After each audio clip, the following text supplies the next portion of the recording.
A 2019 Ford F-150 with 68,000 miles arrived at a dealership service bay with a ticking sound that had been building for 3 weeks. The owner had bought the truck new, serviced it on schedule at every interval, and used it to tow a travel trailer on summer vacations. The diagnosis came back in 4 hours. Collapsed lifters, camshaft damage. Estimated repair cost was $6,800.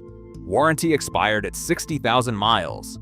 What makes this story notable is not that it is unusual, it is that it is not. The numbers the warranty department already knows. The National Highway Traffic Safety Administration complaint database contains hundreds of documented lifter failure reports on Ford's 5.0-liter Coyote V8 and the 3.5-liter EcoBoost V6 engines built between 2011 and 2023. Owner forums dedicated specifically to this failure mode have accumulated thousands of posts documenting the same pattern across the same mileage window, from 60,000 to 120,000 miles, with a concentration between 70,000 and 90,000. That window is not accidental. It is the predictable output of an engineering decision made years before the first truck rolled off the line, calibrated to produce failures at a specific point in the ownership cycle. The failure is not random. It is not the result of owner neglect or unusual operating conditions. Ford's own technical service bulletins acknowledge a pattern of lifter failures on the 5.0-liter Coyote V8 under normal operating conditions. A class action lawsuit filed against Ford Motor Company specifically cited the variable cam timing system and the engine's susceptibility to oil starvation in the valve train as documented engineering deficiencies. Ford settled. The trucks kept shipping. The same architecture that produced the failures remained in production. Consumer Reports data consistently shows Ford F-Series trucks from 2018 through 2022 with below-average reliability scores, specifically in the powertrain category. The owners who discovered this after the warranty expired are paying the price for a decision that was made in an engineering meeting before they ever signed the purchase agreement. Understanding why that decision was made requires looking honestly at who it benefited. How variable valve timing became a liability disguised as a feature. The technology at the center of the Ford lifter failure is variable cam timing, a system that adjusts the timing of the intake and exhaust valves depending on engine load and speed. On paper, it improves both performance and fuel economy by optimizing valve timing for different operating conditions. On the EPA test cycle, it produces better fuel economy numbers than a fixed timing engine of equivalent displacement. On a window sticker, those numbers look like a competitive advantage. In a real engine under real operating conditions, the system adds mechanical complexity to a valve train that was already functioning at the edge of its oil flow tolerances. The lifter, the component that sits between the camshaft lobe and the push rod, requires a continuous film of pressurized oil to function correctly. In a conventional fixed timing engine, that oil flow is straightforward and well understood. In a variable cam timing system, the phaser that adjusts cam position requires oil pressure to operate, and that demand competes with the oil supply to the lifters during specific operating conditions. Under normal light load highway driving, the competition is manageable. Under sustained towing load, where the engine is working harder for longer periods, the oil temperature rises, oil viscosity drops, and the margin between adequate lifter lubrication and oil starvation narrows to the point where a collapse becomes inevitable for some percentage of engines. Ford's engineers understood this. The thermal and hydraulic modeling required to design the system would have made the failure mode visible. The decision to proceed was not an engineering oversight, it was a business calculation. Translation: the variable cam timing system exists because it improves fuel economy numbers on a government test. It was not designed around the actual operating conditions of an owner who tows an RV every summer weekend. Why towing accelerates the failure, and why RV owners are disproportionately affected. The documented lifter failure rate on Ford 5.0-liter Coyote trucks is not uniform across all use cases. Owners who use their trucks primarily for light duty, commuting, occasional hauling, or unloaded highway driving tend to encounter the failure at the higher end of the mileage range, or not at all. Owners who tow regularly, who load the engine thermally for extended periods, who use the truck for the purpose it is marketed for, encounter the failure significantly earlier and at significantly higher rates. This pattern is consistent across owner forums, insurance repair data, and the mileage distribution in the NHTSA complaint database. The mechanism is straightforward. Towing a loaded trailer puts the engine under sustained high load conditions that are structurally different from the light load cycles the EPA test measures. Oil temperature rises faster and stays elevated longer. The phaser system that adjusts cam timing continues operating throughout the tow and continuously draws oil pressure. The lifters are working against a camshaft that is under more force than it sees on an unloaded run. Each of these factors individually is within the system's design tolerances. Together, under sustained towing load on a warm day, they combine to create conditions where the oil film on a lifter thins to the point of metal-to-metal contact.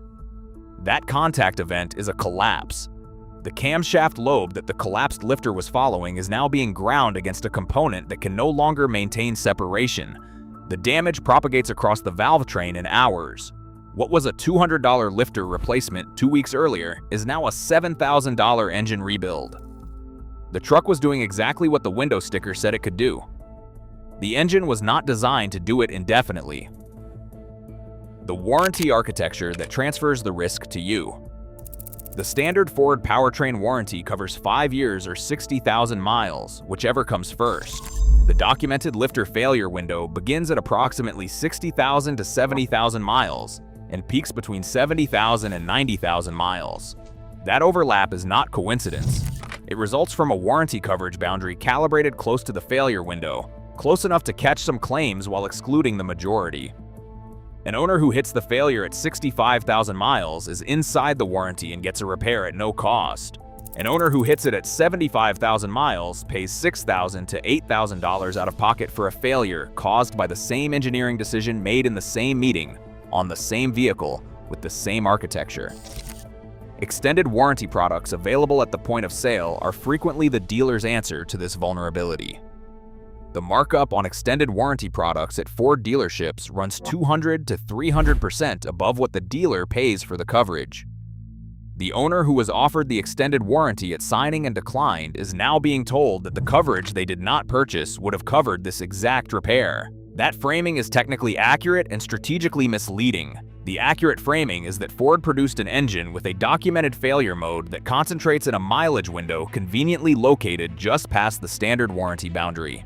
The extended warranty is the financial product that transfers the cost of that engineering decision from Ford's warranty reserve to your monthly payment. Translation: the warranty boundary is not where it is because that is when most components wear out. It is where it is because that is when the math works best for Ford Motor Company. The GM parallel, different brand, identical decision. It would be convenient if this were a Ford-specific problem caused by a Ford-specific engineering choice. The evidence does not support that framing. General Motors has faced an identical failure pattern on the 5.3-liter V8 with active fuel management, GM's version of cylinder deactivation, across its Silverado and Sierra truck lines from 2007 through the present. The AFM system deactivates 4 of 8 cylinders under light load to improve fuel economy. The lifters in the deactivated cylinders collapse intentionally as part of normal operation. Over time, the repeated collapse and re-engagement cycle fatigues the lifter components in ways that eventually produce a catastrophic failure indistinguishable from the Ford pattern. The GM failure rate is documented in NHTSA complaints, owner forums, and a class action lawsuit that resulted in an extended warranty for some affected model years. The repair costs are identical. The mileage window is similar. The pattern of failure under towing load is documented by the same population of RV owners who discovered the problem when their truck was doing exactly what the marketing materials said it was built to do. 2 companies, 2 different brand names, 1 engineering philosophy. Add complexity to hit regulatory fuel economy targets, price the warranty to transfer the failure cost to the owner, and build the next model year with the same architecture because the class action settlement was cheaper than a genuine engineering fix. That is not a coincidence. That is an industry. Independent mechanics who work on high-mileage Ford and GM trucks have developed a consistent set of practical responses to the lifter failure pattern. None of them involve buying the extended warranty and hoping for the best. The most widely recommended intervention on GM trucks is an AFM delete. An AFM delete replaces the active fuel management lifters with standard lifters and installs a tune that disables the cylinder deactivation system permanently. The cost runs $800 to $1,500 depending on the shop.